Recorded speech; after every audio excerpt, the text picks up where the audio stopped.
Sin embargo, la República Dominicana tiene mano de obra calificada. The Dominican Republic has a qualified labor force.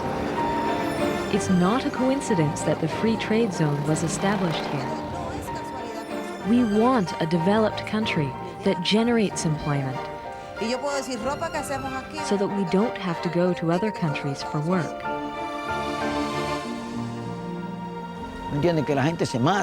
Here we believe money does not satisfy the whole man. Men have to fight to be more, not to have more.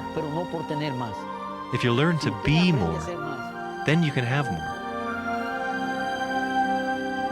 Un pueblo que sabe disfrutar la vida. We are people who know how to enjoy life, who have a smile even when confronting the difficult things. We are a small country with a history of resistance, internally and externally. We have a history of democracy that we can offer.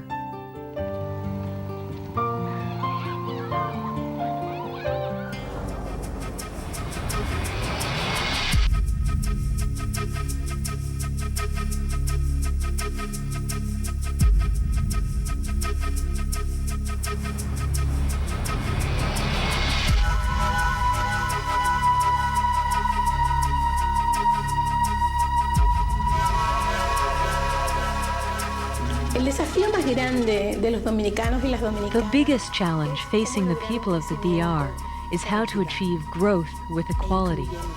All these years of economic growth have not meant that people are experiencing the same impacts. On the contrary, the Dominican Republic is one of the Latin American countries with the largest gap between rich and poor. All of this growth, all of the beneficial impacts have been concentrated on this 20% of the population that receives 80% of the benefits of this growth.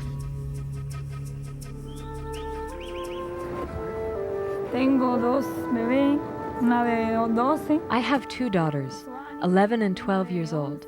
I am a single mother. Mi salario zona franca, 700 pesos. My salary in the free zone is 700 pesos.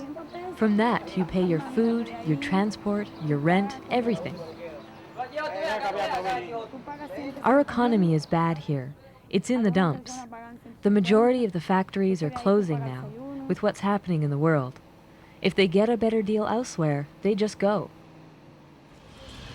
A veces sí hay contrariedad de trabajo. Sometimes people say your work is bad, and you know that you sent it in good quality.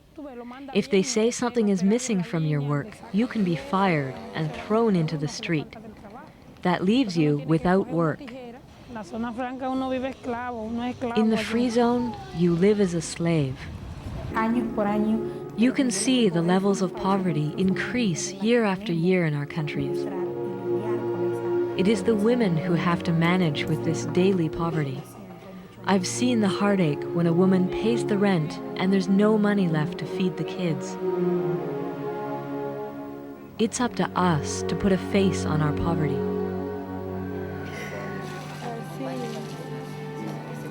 Levantarse por la mañana, que casi siempre es alrededor de las 5 de la mañana. Working in a zona franca means getting up at 5 o'clock in the morning, the latest 5:30. Sometimes you go to wash or brush your teeth and the water has been turned off. Then you hope a neighbor has saved a bucket you can borrow. Some days you're lucky. Then you get your children ready. Feed them breakfast and take them to a woman to look after them.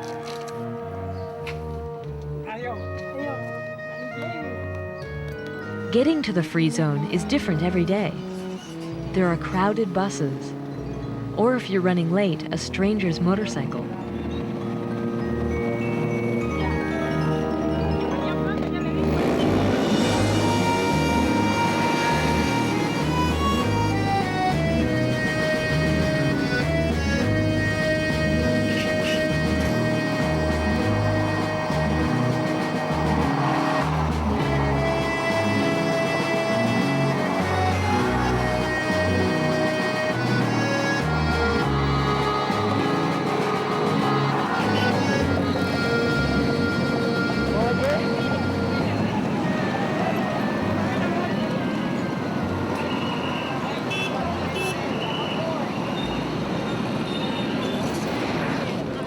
There are hundreds of people arriving at the same time.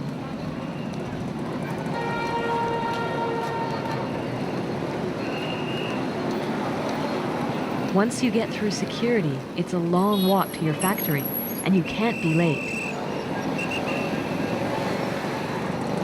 If you arrive at 7:02, they won't let you in. And if it happens twice a month without a valid excuse, you could lose your job without the right to severance pay according to the law. Finally, you sit down at a machine to sew in a noisy, dusty environment. They almost never have water to drink. The bathrooms are very bad. The lights make you tired. The supervisor passes to remind you it's 10 in the morning and you don't have enough sewing completed to make the requirements for the afternoon. Then you have a 15-minute break, where 1,000 or 1,200 of you all have the same break and get up at the same time to leave through one narrow door.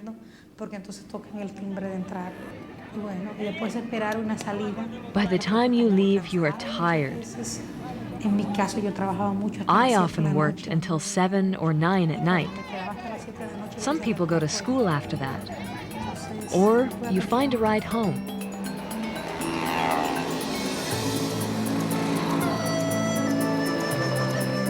Hoping the water is still on. Hoping there will be power for lights.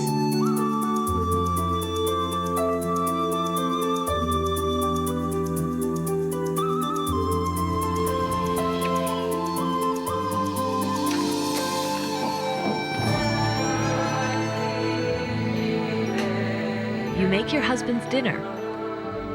You iron the clothes he'll wear the next day. You look after the kids.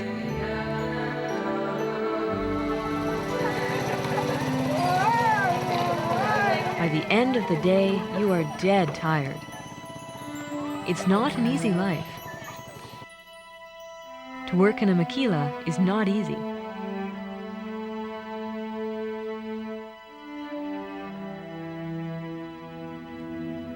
Una zona franca es A zona franca, a free zone, is a concessionary space set up by the Dominican government to bring foreign investment of machinery and primary materials. For the producer, the attraction is tax-free status for a period of 20 years, a chance to take refuge in a country with a cheap labor force.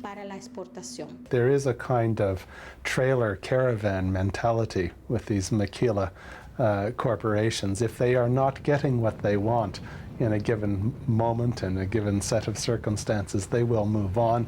And of course they can move on to a country which is prepared to offer even poorer labor conditions. Good afternoon, CICC. Bonjour. At CCIC, we have a campaign to help with our members to mobilize political will to fight global poverty. And as we looked at strategic issues, the Council decided to work with its members to find ways to ensure trade agreements contribute to poverty reduction, instead of really creating more poverty, which in many cases they do.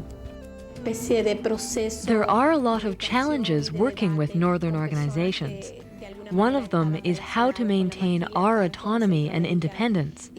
For example, about 5 or 6 years ago, a lot of groups in the north supported closing the maquilas and boycotting their products. This was seen as an aggressive move against the workers.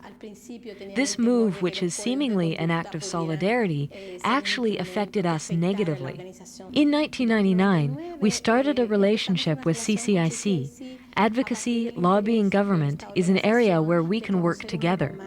To work in alliance with organizations in the North is vital in this globalized world. Through them, you can channel your message and pressure the groups involved. We are facing tremendous challenges. The very, very heavy work agenda for the free trade area of the Americas negotiations. It's a very busy time. There was a time when development was really about assistance and help in the most generic terms, you know. Now it is about accompaniment. It's about participating with our partners in key issue areas, and our partners are saying to us, we need your help around terms of trade. When we show up in the North to advocate on a particular issue, we want you to be there.